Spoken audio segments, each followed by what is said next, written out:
Alors, Édouard Philippe vient de présenter, après 2 ans de concertation avec les syndicats, les grandes lignes de la réforme des retraites qu'on attendait, puisqu'il y avait d'énormes interrogations sur cette réforme d'ampleur, probablement une des réformes les plus importantes du quinquennat d'Emmanuel Macron.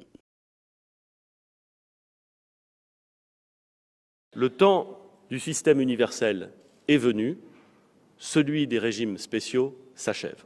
C'est un système universel, c'est-à-dire pour tout le monde. Chacun cotise avec un système de points qui donne le droit à la retraite pour tout le monde de manière équivalente. Donc, c'est la fin, en principe, des régimes spéciaux. Seront concernés par la réforme du nouveau système à points tous ceux nés à partir de 1975. Ceux-là, au moment où ils prendront leur retraite, donc vers les années 2040 à peu près, toutes les années cotisées par trimestre dans l'ancien régime avant 2025 compteront. Et puis, pour les années cotisées ensuite, eh bien, on rentrera dans le système à points.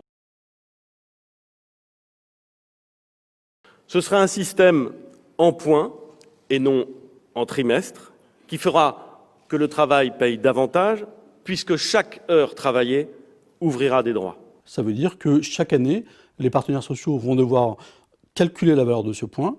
Ça sera validé par le Parlement et on multipliera par le nombre d'heures que vous avez travaillé dans votre carrière et vous obtiendrez comme ça le calcul précis de votre pension de retraite. Une précision importante donnée par le Premier ministre, la valeur de ce point ne pourra pas baisser. Donc on ne pourra pas baisser votre retraite en fonction de contraintes budgétaires, par exemple, ou d'équilibre du système de retraite. Et les partenaires sociaux seront garants de la valeur de ce point, qui normalement devrait être indexé, c'est ce qui devrait être dans le projet de loi présenté au Parlement, indexé donc sur l'évolution des salaires qui augmentent en France plus vite que l'inflation.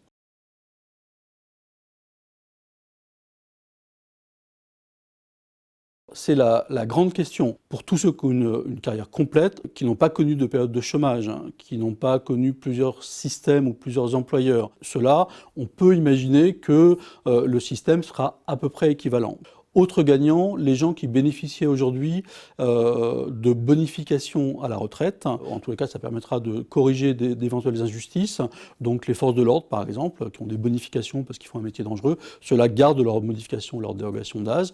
Autre gagnant, si on peut dire, c'est les femmes, puisqu'il y aura des bonifications particulières pour les femmes, notamment qui ont des carrières hachées, parce qu'elles doivent s'arrêter, par exemple, pour s'occuper de leurs enfants. Aujourd'hui, les pensions des femmes sont inférieures, nous le savons, de presque moitié à celles des hommes. Le système universel permet d'y remédier. D'abord, évidemment, en compensant la maternité à 100%. Ensuite, en accordant des points supplémentaires pour chaque enfant, et ce, dès le premier enfant, et non à partir du 3e comme aujourd'hui. Cette majoration de 5% par enfant sera accordée à la mère, sauf choix contraire des parents. Par contre, ceux qui ont des carrières hachées, puisque chaque heure travaillée rapporte des points, si vous ne travaillez pas, vous n'avez pas de points. On ne calcule pas sur les 25 meilleures années comme aujourd'hui, on calculera sur l'ensemble de la carrière, et donc ceux-là, forcément, y perdront. Quelques correctifs ont été apportés, notamment une promesse importante, qui est une vraie avancée sociale, celle-là, c'est que personne n'aura, s'il a une carrière complète, de retraite inférieure à 85% du SMIC, c'est-à-dire environ 1 000 € net par mois.